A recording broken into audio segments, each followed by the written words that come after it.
यहां कह रहे कि जो देवताओं का सकाम भाव से अनुष्ठान करते हैं, अगर अनुष्ठान की पूर्ति ठीक हुई तो आप जो चाहते हैं वो दे देंगे आपको। परिणाम क्या होगा कोई मतलब नहीं, तुम्हारा परिणाम क्या होगा, उनका परिणाम क्या होगा, इसका भी मतलब नहीं। आपके पास है तप रूपी धन, उतना कर लो। अब आप देखो, औरों की तो बात जाने दो, देवादिदेव महादेव, वो असुर शकुनी पुत्र विरकासुर, नारद जी से पूछा ऐसा कोई देवता बताओ जो झटपट सिद्ध हो जाए, प्रसन्न हो जाए, हमें वरदान दे दे। बहुत जल्दी प्रसन्न होने वाले आशुतोष तो भगवान शंकर हैं। सहज भाव में उपासना करो, अत्यंत दुर्लभ प्रेम प्रदान कर देंगे। नरसिंह मेहता जी, पूज्य राधा बाबा, बड़े बड़े महापुरुषों को भगवान शिव ने प्रिया प्रीतम का प्रेम प्रदान किया है।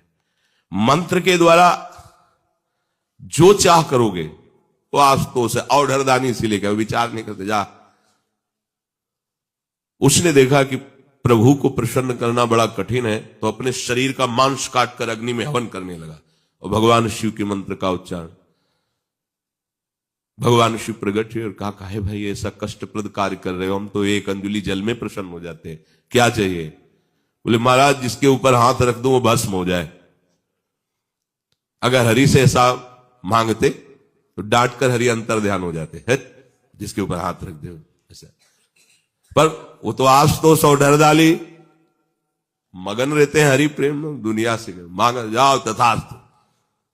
उसने सोचा परीक्षा पहले गुरु से ही करनी चाहिए, इन्हीं के ऊपर हाथ रख देते भस्म हो जाएंगे तो कैलाश का वैभव हमारा हो गया। वो बुद्धि होती है। भगवान शिव भागे, भगवान शिव अपने ही वरदान से। अब वो भगवान शिव के जब देखा कि अब उसको आसुरी शक्ति से वो भी संपन्न था, भगवान जैसे भागते वैसे वो पीछे भागता। वो सोचा बचा सकते हैं तो इस संकट से, भगवान शंकर इस संकट से अगर बचा सकते हैं तो श्री हरि बचा सकते हैं। अंदर से चिंतन किया, हरि संभालो आके, तो बस बीच में ही प्रकट हो गए। प्रणाम विरकासुर जी। हमें कौन प्रणाम हो, प्रभावशाली भगवान के वचन, इनके पीछे भग रहे हो? हाँ हाँ, क्यों? इन्होंने वरदान दिया है कि जिस पर हाथ रख दोगे भस्म हो जाएंगे, तो हम इन्हीं को। अरे बोले तुम्हें विश्वास है? दक्ष ने इनको साफ दिया था, इनकी अब बात सत्य नहीं होती। सुनो, हम भी तुम्हारे साथी हैं, तुम अपने ऊपर हाथ रख करके देखो ना, अगर झूठ निकले तो अभी दोनों मिल करके, हाँ ठीक, ये नहीं सोचा कि अगर सत्य हुआ तो वो भगवान की बात में फंस गया, उसने हाथ रखा, राख का ढेर हो गया। महादेव जी ने लौट कर देखा, अब महाराज बचा लिया, ले तो कहां कहां भागते हो, सब हंसते कि देखो शिव को खेदे हुए। शिव को बोले प्रभु कुछ विचार भी तो कर लिया करो, आप ऐसे ये वरदान दे दिए कि आपको खुद भगाए डोल रहा है। विचार करके वरदान दीजिए, नहीं तो ये आसुर भाव के जन हैं, ये सब साधु जनों को, दैवी संपदावान को, जब आपको ही वरदान दाता को ही भस्म करने की सोच रहा है, प्रभु अगर जिंदा रहता तो क्या न करता। तो उन्होंने कहा प्रभु हम इसलिए अलमस्त रहते कि आप हो ना, आप संभाल लोगे, सब संभाल लोगे। तो जो देवता जन है वो ये नहीं देखते कि इसमें जगत मंगल होगा कि नहीं, आपका अनुष्ठान सही है, आप जो मांगेंगे वो दे देंगे। पर हमारे हरि ऐसा, प्रभु ऐसा नहीं करते। आप और डबल अनुष्ठान कर लो, उसमें आपका मंगल है तो नहीं देंगे, नहीं देंगे, नहीं देंगे। अनुष्ठान में त्रुटि हो गई है, उसका फल नहीं मिलना चाहिए जो देवताओं की आराधना में त्रुटि होने पर नहीं मिलता। हरि के अनुष्ठान में ऐसा नहीं होता, मिलेगा। तुम्हारा मंगल होना है ना, वो ये नहीं देखते कि त्रुटि कर दी, गलती कर, नहीं नहीं, बच्चा है, चल आनंद लो। ये बात कहीं और नहीं मिलेगी। भगवान के दरबार में ये बात है। अगर इसका रहस्य समझ में आ जाता है तो भूल करके भी वो फिर किसी अन्य का आश्रय नहीं लेता। संसार के भोग, रुपए, पैसे, ये प्रत्यक्ष वर्तमान में केवल महत्व बुद्धि होने के कारण है। जैसे हमको 2000 का रुपया दिखाई दे, बहुत आनंद ले, 2000 रुपया, और अगर अभी 1000 के एक बोरा रुपया पड़े हो, 1000 जो पीछे बंद हो गए, एक बोरा पड़े हो, तो रुपया ही तो है, पीछे महत्व था उनका, पर सरकार ने उनको अमान्य कर दिया। तो आप क्या, वो 1000 के जो बोरा भर पड़े हुए हैं, रद्दी कागज से ज्यादा आपकी नजर नहीं होगी। मतलब रुपए का महत्व नहीं आपके अंदर। ध्यान देना, महत्व है उन रुपये से भोग सामग्री मिलती, बस इसलिए महत्व है। ठीक है, भोग सामग्री किसके लिए? बोले इंद्रियां प्रसन्न रहती हैं, मतलब आनंद रहता है, जो चाहो खरीदो, जहां चाहो घूम आओ, बड़ा जो चाहो पहनो, सोने की चैन वैन ये सब, और शरीर ही नष्ट हो जाएगा प्यारे। तुम्हें मरना है, तुम्हें ध्यान नहीं, अब तुम्हारे मरने का समय, सोने की जंजीर पर जलाई जाए, आपके कफ पित्त वायु पीड़ा पहुंचा रहे, प्राण निकलने के लिए तैयार है, और आपके सामने रबड़ी रखी जाए दुनिया के भोग, या फांसी की सजा सुना दी गई, अब सोने के हार तुम्हें लाते जाए तो क्या लगेगा? मिथ्या। क्यों? जब जीवन ही नहीं तो इनका क्या महत्व है? जब विवेक जागृत हो जाता है और श्री कृष्ण प्राप्ति की चाह जग जाती है, तो ब्रह्मादिक के भोग सब विषम लागत, इन भोगों का क्या महत्व है? अज्ञान के कारण ही तो महत्व है। एक ने किसी दैवी शक्ति की आराधना की कि मुझे सोना मिले, और जितना चाहो खूब सोना मिले। ठीक है, मंत्र अनुष्ठान पूर्ति हुई, उसने कहा ठीक है, जहां तुम्हें सोना जमा करना वहां खड़े हो जाओ, हम तुम्हें सोने से। ठीक, वो समझ नहीं पाए, कमरे में किखो, कमरा लॉक कर दिया और सोना ही सोना इकट्ठा हो गया। एक दिन, 2 दिन, 3 दिन, फिर उन देवता के चिंतन के, प्यास लगी, बोले नहीं सोना यही खाओ, यही है, दूसरी चीज नहीं मिली। बोले बस हमको 1 लोटा जल दे दो, सब सोना हटा दो, 1 लोटा जल दे दो, प्यास से प्राण निकल रहे, ये सोना किस काम का? न भूख मिट पा रही, न प्यास मिट पा रही, किस काम का? नहीं चाहिए मुझे। हर वस्तु निस्वार्थ निस्सार है, उसमें कोई दम नहीं, आप केवल अहंकारवश मूढ़तावश उसको महत्व दिए हुए हैं। जब प्रभु के चरणारविंद का महत्व जागता है तो समलुष्टास्म कांचना, पत्थर का टुकड़ा, माटी का ढेला और सोने की थपिया में कोई अंतर नहीं होता। क्या अंतर है? केवल अज्ञान की मूढ़ता है, इतनी मोटी डाले खुला करके बटन, देखे कोई कि हाँ सोना, सोना जो तुम समझ रहे वो नहीं है, ये कोई अहंकार का कारण नहीं है। अरे गर्व करने का विषय कि हम प्रभु के दास उससे युक्त है, ये गर्व का विषय, ये शाश्वत गर्व है, किस काम में आएगा? प्रायः लोग इन भोग सामग्रियों को वर्तमान में सुख देने वाली समझते हैं। संसार के प्रत्यक्ष भोगों को वही छोड़ सकता है जिसके हृदय में कृष्ण लालसा जागृत हो गई, भगवत चरणारविंद की प्राप्ति की बात आ गई। नहीं तो लगता है सामने भोग है, भोग लो ना, थोड़ी देर सुखी हो जाओ, थोड़ी देर तो सुखी। बीज तो इतना ही बड़ा होता है, जब उसका वृक्ष होगा तब, क्रिया तो इतनी, लेकिन उस क्रिया का जब परिणाम आएगा तब फिर नहीं संभल पाओगे। अज्ञान की वृत्ति में लगता है कौन देख रहा है, क्या है, कर लो मनमानी थोड़ी देर, मन प्रसन्न, मनमानी मन प्रसन्न, कहां भूल कर रहे हो? दुश्मन को खुराक दे रहे हो, तुम्हारा नाश करेगा, और जो क्रिया कर रहे हो वही क्रिया तुम्हारे बांधने का अगले जन्म का कारण बनेगी।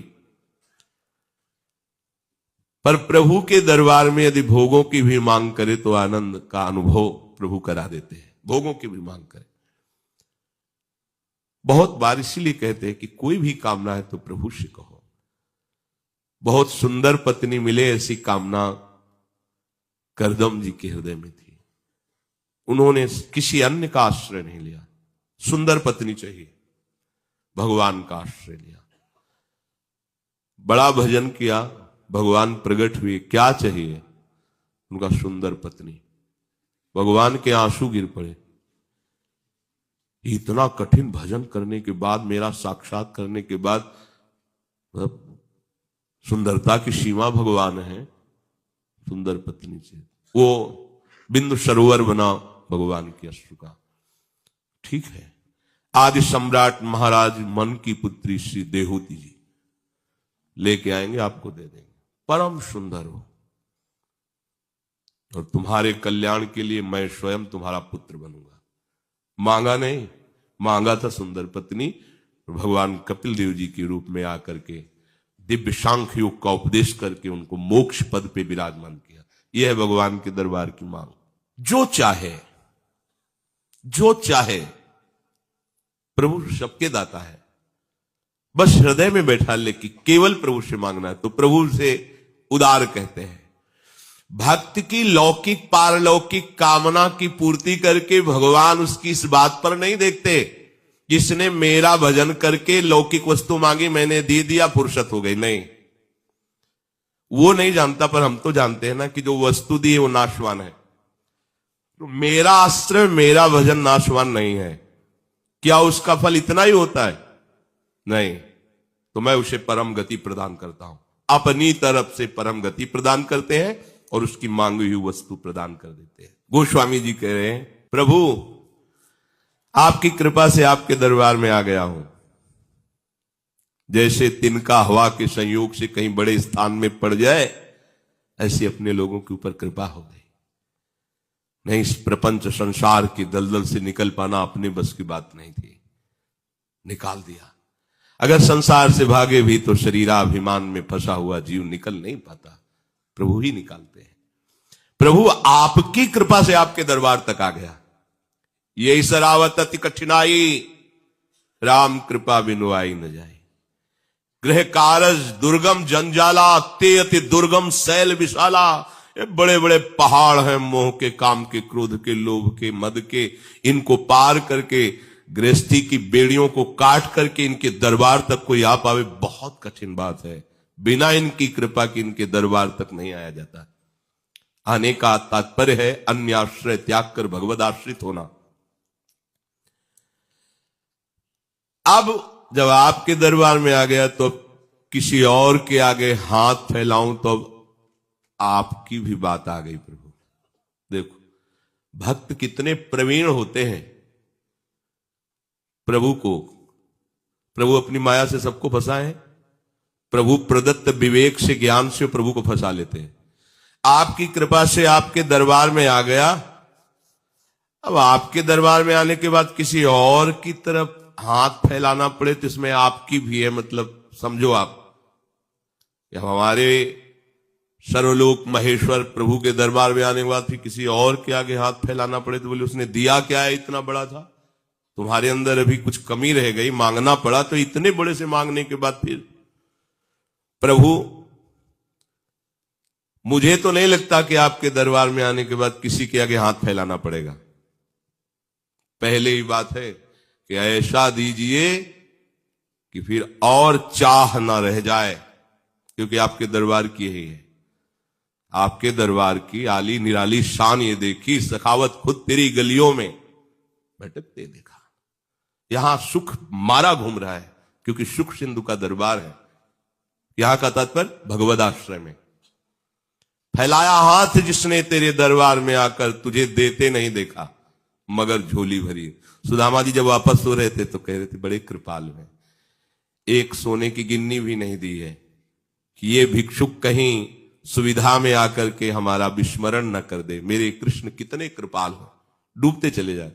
एक दिन का भोजन भी नहीं दिया है, मेरे ही आश्रित रहे। बड़े कृपाल है उन्होंने, बड़े कृपा। जब पहुंचे तो वहां द्वारिकापुरी जैसी सुदामापुरी खड़ी थी। तुझे देते नहीं देखा मगर झोली भरी दे, निहाल कर दिया। प्रभु ऐसा आज तक कोई दाता ने, वेद पुराण सब साक्षी हैं, कि जिसके दरबार में एक बार मांग लिया जाए फिर दोबारा मांगना ही मिट जाए, वो तो केवल हरि का दरबार है, दूसरा कोई नहीं। को मांगी वो निवारे, ऐसा कोई नहीं है दरबार जिसमें मांगे और मांगना मिट जाए। अब नहीं चाहिए, अब कछुनाथ न चाही। प्रभु भी दे रहे हैं, नहीं अब कछुनाथ न चाहिए, आपसे भी नहीं चाहिए, ऐसा दे देते हैं। दूसरा ऐसा कोई भी त्रिभुवन में नहीं है जो मनोवांछित फल को प्रदान कर सके, सदा सदा के लिए दुख मिटा सके, दरिद्रता मिटा सके, मांगना मिटा सके। वो केवल प्रभु श्री हरि का दरबार है। प्रभु आप तो संपूर्ण धर्मों के मूल हैं, आपसे ही सारे धर्मों का प्रादुर्भाव हुआ है। इसीलिए भगवान कहते हैं सर्वधर्मान परित्यज्य मामेकम शरणम, क्योंकि यहीं से सारे धर्म प्रकट हुए हैं। और आप करोड़ों कामदेवों के भी सौंदर्य को लजाने वाले महामहिम सौंदर्य से युक्त हैं। प्रभु मैं जिधर देखता हूं सब आपकी माया से आकर्षित है। कोई ऐसा नहीं है जो मेरे मन को संतोष प्रदान कर सके। सब प्रकार से मेरे स्वामी समर्थ हो। मेरे मन को अच्छी तरह आप देख रहे हो, जान रहे हो। जैसे कोई शूरवीर तलवार चलाने में बड़ा प्रवीण हो, ऐसे बड़े बड़े विषयी मन के विषय बंधन को काट करके उसे महासुख में निमग्न करने में आप बड़े प्रवीण हो। प्रभु अच्छे समय में तो हजारों लोग मित्र बन जाते हैं। बढ़िया सब चल रहा हो, हाथ मिलाएंगे, आके बैठेंगे, चाय नाश्ता करेंगे, कहेंगे कोई सेवा हो तो बताना, कभी अवसर पड़े। लेकिन जब कुसमय आता है तो मोहल्ला गली छोड़ दी जाती कि अगर जाएंगे तो कहीं कोई बात ना कह दे, मांग ना ले।